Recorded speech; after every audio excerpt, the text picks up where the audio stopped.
Hello and welcome to the Amateur Austenite. My name is Frances Duncan. I am an author and the founder of the Jane Austen Society of New Zealand. My co-host is my friend Sian. Good afternoon. And today we are discussing Chapter 43 of Mansfield Park by Jane Austen. In Chapter 43, Fanny is still at Portsmouth. She gets a letter from Miss Crawford which says, "My brother came to visit you. Edmund is visiting me. I think he's very handsome. And my friend thinks he's very handsome. My friend thinks he's very handsome. We can come and pick you up anytime you like." That's pretty much all she says. Oh, she does refer to Mariah's party. And also, She's not going to let Mr. Crawford go to Norfolk because she wants him to stay for a party, because apparently that's more important than his estate, which is technically his job. Fanny is waiting to hear from Edmund, presuming that Mr. Crawford is going to tell Edmund to write to her like she asked him to. She's really agitated. Then she realises that no letter is forthcoming, so she turns back to Susan for comfort. Poor Susan being used like that. Realises that Susan's quite great, is more genteel than the rest of her family, and would benefit a lot from Mansfield Park. Feels a little guilty at telling her about Mansfield Park because she thinks Susan's never going to see it. But she does start thinking about Henry Crawford's offer. She felt that he would be quite happy if she brought Susan with her. It's almost a little wishful thinking that she wants to have some sort of feelings for Mr. Crawford so that she could marry him, so she could provide a better home for Susan. And yes, if she had her own place, she would be able to do this. Had it been possible for her to return Mr. Crawford's regard. She thought he was really good-tempered and could fancy his entering into a plan to have Susan live with them most pleasantly. So at this point, there is an option about which way the plot will go. She's thinking of him really differently, isn't she? Because earlier in the chapter, she's thinking about Mary's letter. She says it's no concern of hers whether he goes into Norfolk or not, but she thought he would go. She thinks better of him. She thinks his sister ought to have given him credit for better feelings than her own. Because Mary wants him to stay for a party, but also to see the Rushworths. The meeting between him and Mrs. Rushworth was all in her worst line of conduct, grossly unkind and ill-judged, and Fanny she hopes that he would not be into such a degrading curiosity. So this is his opportunity to prove his strength of character.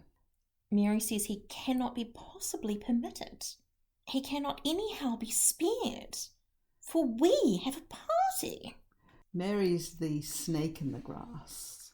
Were she less pushy, were she more accepting of his duty and recognising it would be far better for him to have distance between himself and Mrs. Rushworth. She wants to see it because she wants to be entertained, titillated by the relationship. A whole letter is a letter of, I have nothing to write about, and then whittering on about having nothing to write about. All these parties I can't remember anything about. And Edmund's very handsome, thank you very much. But she's been too busy to write. What has been keeping you busy? Surely you could tell her about that. Oh, no, because it would be boring to tell you all about parties and people you know nothing about. Fanny receives the letter with the most anxious curiosity because she suspects that Miss Crawford is going to announce her engagement to Edmund. So there's a certain apprehension about receiving the letter.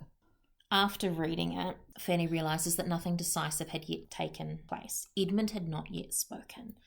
She thinks that despite everything, Miss Crawford would try to be more ambitious than her heart would allow. She would hesitate, she would tease, she would condition, she would require a great deal, but she would finally accept. Imagine that, someone saying, "Will you marry me?" and the other person saying, "Well, here's my list of demands."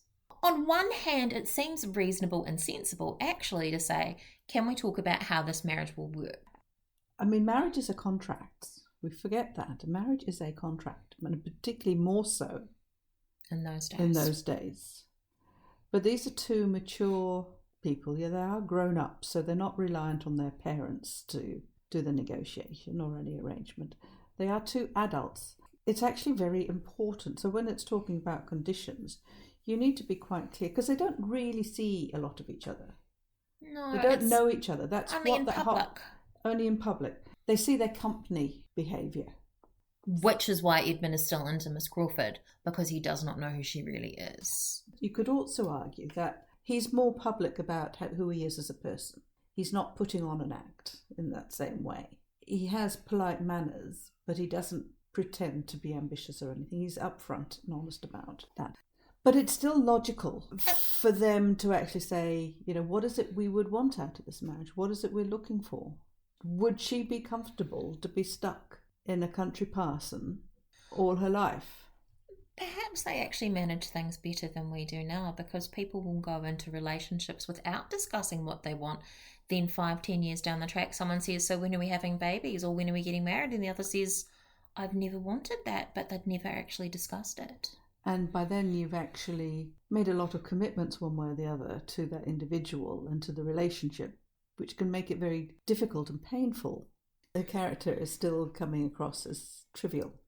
She does make a funny comment about proposing to pick up Fanny and drive her around and take her to London, and then says that they'll see the inside of St George's in Hanover Square, but keep your cousin Edmund from me at such a time. I should not like to be tempted.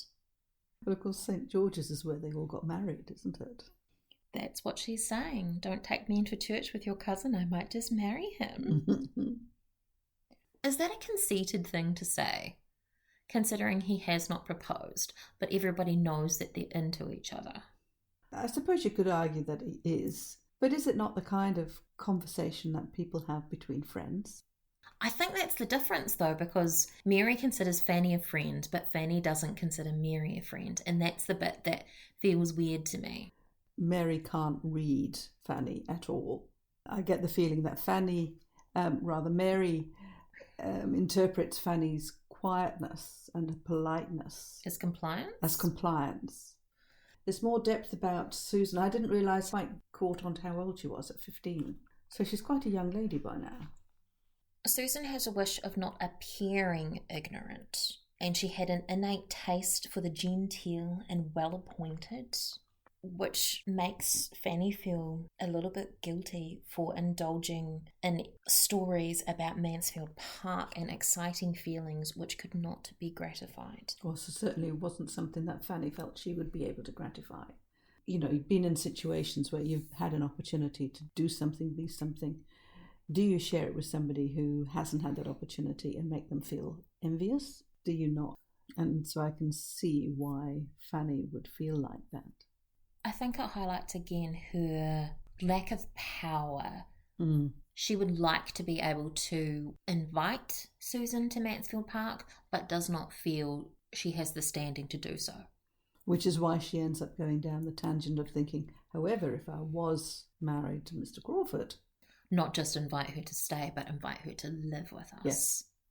Interesting that Fanny can see this promise in Susan, but William didn't. William is very focused on his relationship with Fanny, and he's planning that they have a little cottage and live together in their older years.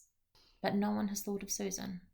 But up till now, I think Susan's just appeared a little bit as the harridan in the family.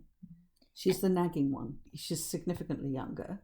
She's the one that's been having these arguments with Betsy all the time over the knife. And she's probably the one who's always trying to keep the boys quiet. Her trying to make things better makes her seem like she's an annoying person. A shrew. As we discussed in our summary of the chapter, Miss Crawford talks about how handsome Edmund is. Her friends were very much struck with his gentleman-like appearance. Yes, if he actually said gentleman-like behaviour and appearance, it would be different, but it's appearance only. Mrs. Fraser, no bad judge, declares she knows but 3 men in town who have so good a person, height and ear. She goes on to say, we had 16 people in a party and he was the hottest of them. And this explains Miss Crawford's obsession with Edmund. He's hot. He is hot.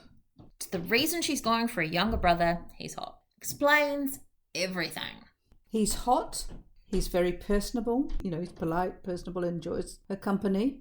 She knows he's not going to go and get drunk and So he has that attraction of being a fairly stable and a devoted character. So he's got a lot of things going for him in comparison to a lot of the young men that she would be used to dealing with. He can have an actual conversation. He treats her like an equal, mostly. She's not worried about him being unfaithful or anything. Although she doesn't seem to mind much about that. Yes, and whether she might is another question, of course. He's a good catch. Just if he had a title or some more money. But he's got arm candy. Fanny is appalled, basically. Yes. The woman who could speak of him and speak only of his appearance. I know. Deriving support from the commendations of Mrs. Fraser. She who had known him intimately half a year. Fanny was ashamed of her. She really doesn't have much time for Mary. Fanny's kind of an old lady and just wants to tell everyone off. But I also kind of adore that about her, because she will never do it. She judges a lot, but she turns that internally. Yes. She judges herself probably more harshly than anyone else. She's not a Mrs. Norris. She may think these things, but she would never say them to Mary.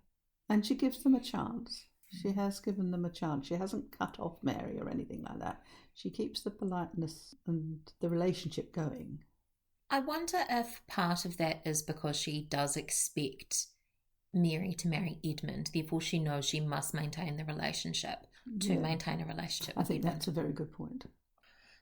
And that is our summary of Chapter 43 of Mansfield Park by Jane Austen. My name is Frances Duncan. You can find me at francesduncanwrites.com and on Twitter at Frances_Duncan. Thank you for listening, and we wish you happy reading.